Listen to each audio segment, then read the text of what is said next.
Welcome students. I am Devaruti Dash, teaching faculty, Department of Geography, PN Dash College, Polta. Today I'll be talking on origin, nature and composition of layers of atmosphere.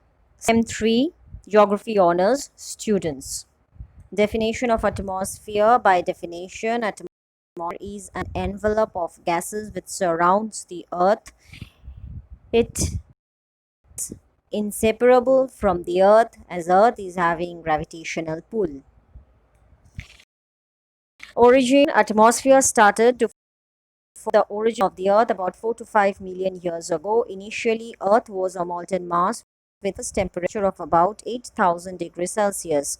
As the earth started to cooling, a solid crust was formed on the top of the molten core. Gases in the molten magma began to be released and they started to accumulate around the earth, thus forming the atmosphere. And outgassing was an important process where gases which were hidden within the Earth's molten magma, they started to escape when the magma started to cool. The primitive atmosphere of the Earth consisted of carbon dioxide, sulfur dioxide, and minimal nitrogen. It is worth mentioning that free oxygen was absolutely absent. If we see into the nature of the atmosphere, the gases which constitute the atmosphere are mainly colorless, odorless, and tasteless. It is mobile, elastic, and compressible. It provides a shield against a harmful UV radiation from sun. It also provides oxygen, carbon dioxide for survival of plants and animals. Air in horizontal motion is called wind. Air exerts. The atmospheric pressure at sea level is 1034 gram per square centimeter. Composition. The atmosphere has two major components and variable components. Major components are nitrogen, carbon dioxide, and ozone.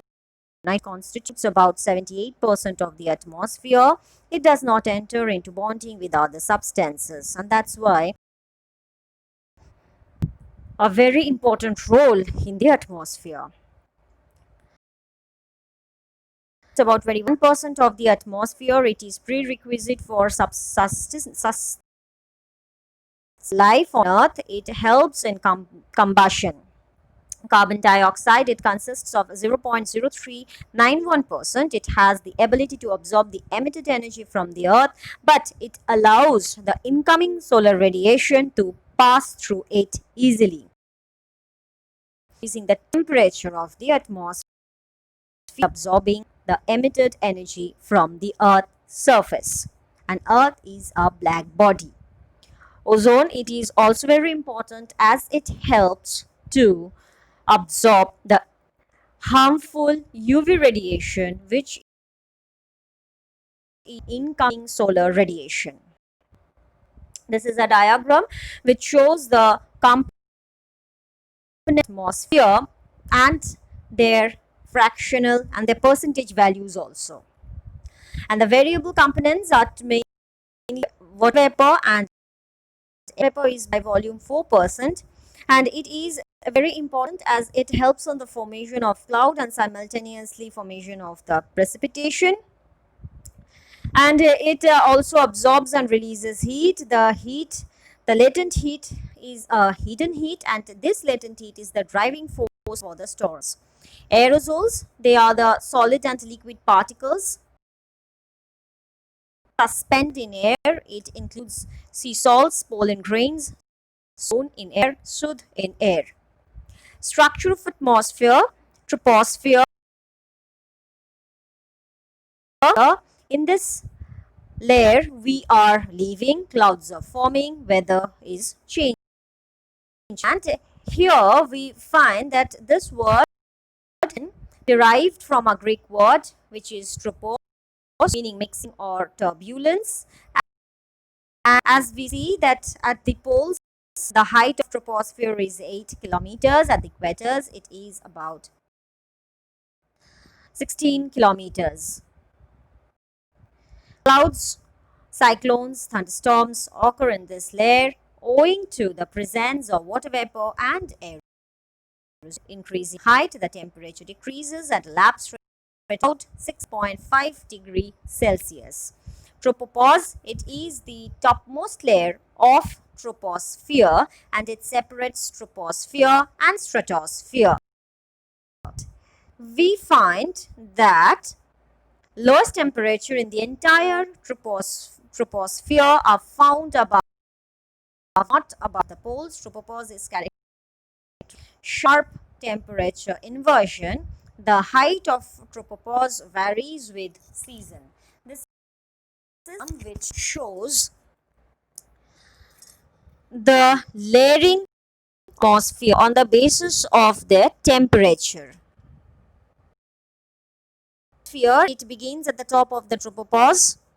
The temperature constant up to 20 kilometers, but it starts to increase up. Maximum ozone concentration is between 15 to 30 kilometers. And after troposphere, there is a layer of transition, that is tropopause, and above the atmosphere. It is also very important layer. It reaches to a height of about 80 kilometers. It extends between 50 to 80 kilometers. The coldest temperature in the earth is at mesopause. Thermosphere. In this layer, there is tiny atmosphere. Ionosphere starts from 82 and extends to 400 kilometers. It has like DE, sporadic E, E2, F1, which is also known as Appleton. Exosphere, it extends from 400 to 1000 kilometers. Density of atoms of atmosphere is very low. Now, on the basis of the composition, layers of the atmosphere are as follows. It can sphere and heterosphere. Homosphere extends up to 88 kilometers from the Earth's surface. In this layer, there is uniformity in composition.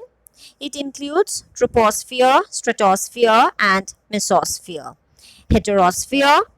The atmosphere above the homosphere is heterosphere.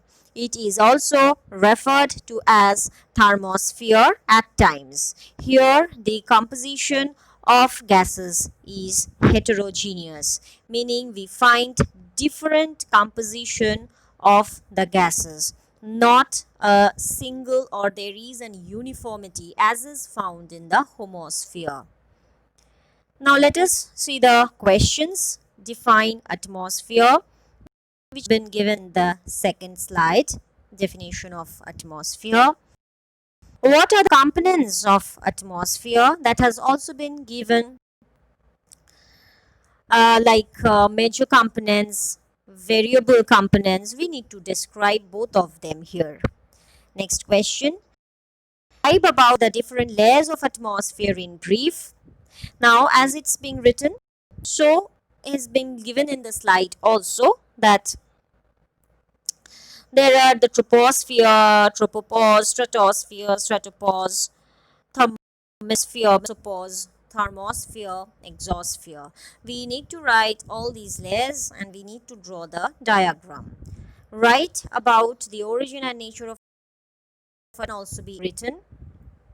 Write briefly about the layers of atmosphere on the basis of composition. Here we are going to write about the homosphere and heterosphere.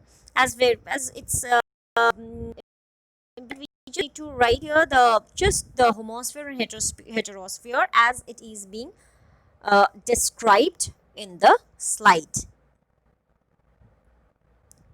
And these are the books I would like you all to go through. This is a bibliography,